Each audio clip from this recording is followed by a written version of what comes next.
Hello, Inner Alchemy Oracle students. Thank you for joining me on this next card and this next training on Sovereign. Week 32, card 32, Sovereign. We're going to go over how to read this card, the card's meaning from my perspective, just to give you a little bit of a look-see on that angle, the contemplation for this week, and journal prompt. So as you can see, Sovereign is the card we are looking at this week. And boy, is there once again a lot involved in this card. What I love about each one of these cards is when I come back and I do this video, I learn and remember so much about it myself. This was a tricky card to create, I will be honest with you, because I went back and forth with the idea of, well, she looks very regal. She looks very royal. She almost looks queen-like.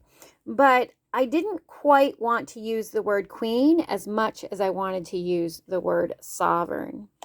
So when you look at this card and you hear the word sovereign, here are some things to consider. It is someone who is independent. And I'm actually going to say a question mark. Is it someone who is independent? Is it someone who is free?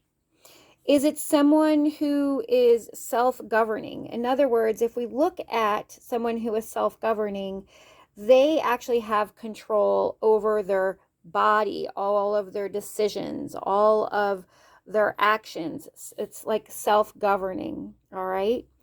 When we look at the opposite of sovereign as an independent, free, and self-governing, we now are looking at things such as perhaps a dependency or being under the influence or control. So this would almost be, I guess I would say, independent versus dependent, right? Free versus being controlled.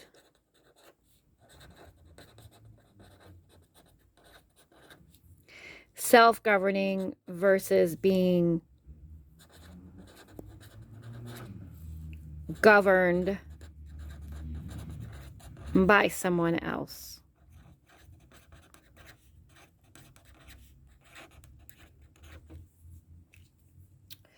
So sovereign also means an individual.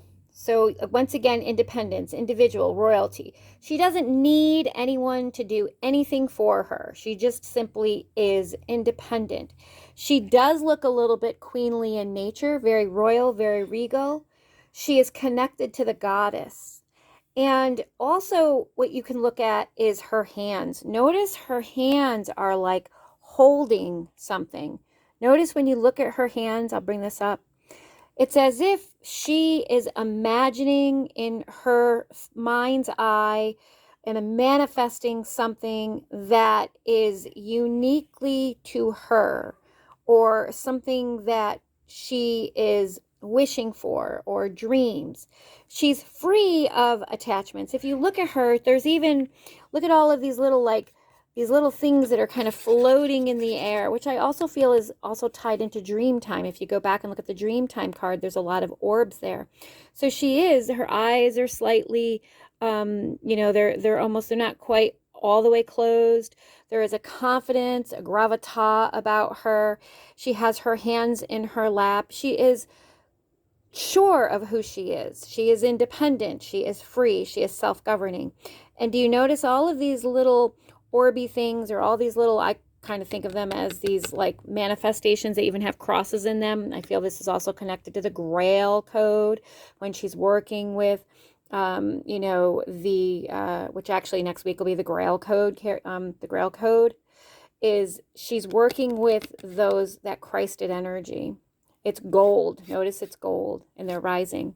Also, as in with all of the cards, look at the largest, or the pinnacle at the very top here is the heart-centered living grid in another one of those orbs, in one of those bubbles. So we can look at this card as the sovereign woman walks in peace. She sees herself as part of the web of all creation. So you notice that there's all these creative impulses and creation energies that are in this card. She is a unique individual of great worth, and she notices that. She notices the value she offers and has. Dignity, respect, confidence, inspiration in solitude. So, inspiration in solitude. What does that mean? Inspiration in solitude. She is a leader, but knows when it's time to let others show the way. So she is inspired mostly when she is alone. That means she is free once again of detachments, or free of attachments, free of other people's opinions, free of others governing her and controlling her. That's where her inspiration is in solitude, in that sacred space. She is a leader, but knows when it's time to let others show the way. That's really important. When you are leading,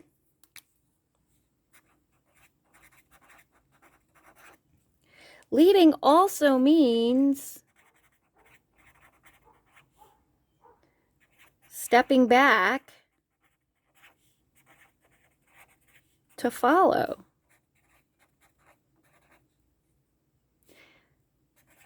But really knowing when to do so.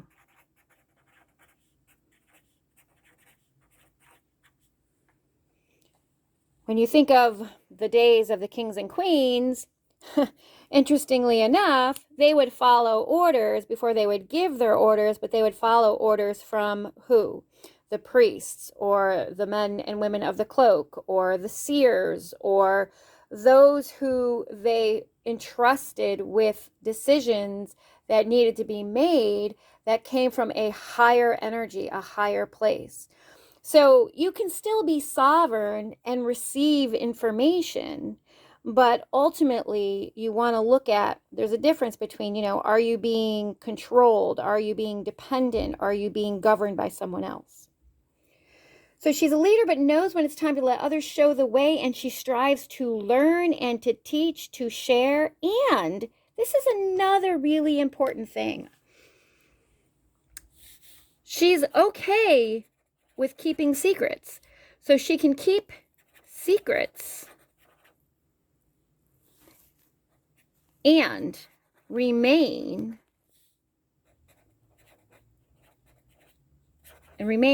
human, compassionate, kind, goddess-like.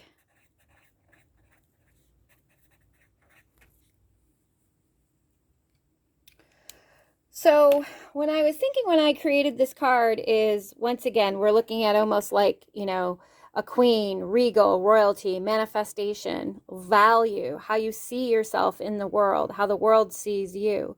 But really recognizing that you are royalty. God sees you as royalty. The goddess certainly sees you as royalty. And so it's time for you to see yourself as royalty as well as those around you.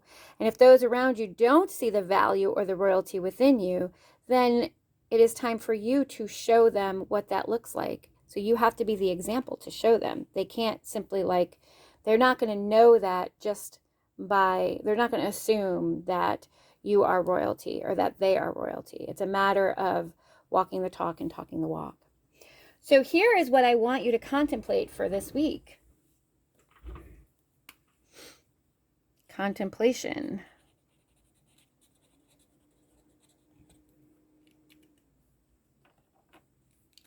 What would a sovereign woman or man look like to you? So you want to look at those you admire in life.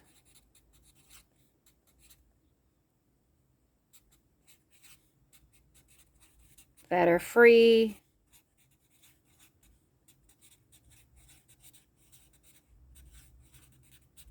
independent, and leaders. Now, I want to be very clear on this and tell you that that is not the same as isolating yourself or being like, oh, I can do this all on my own.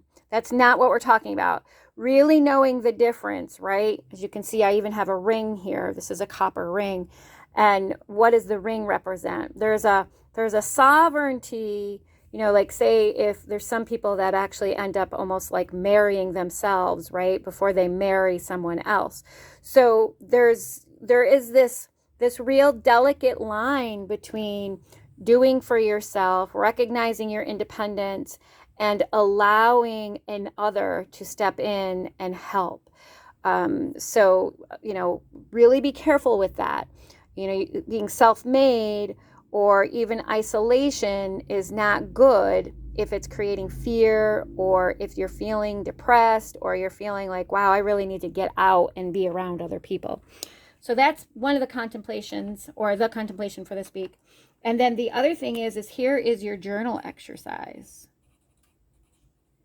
And this is kind of like, what I love about this card is it's kind of the opposite, right? We're looking at the opposite. So the journal exercise is, when in your life did you feel, so what was the opposite of independent was dependent, but when in your life did you feel you were suppressed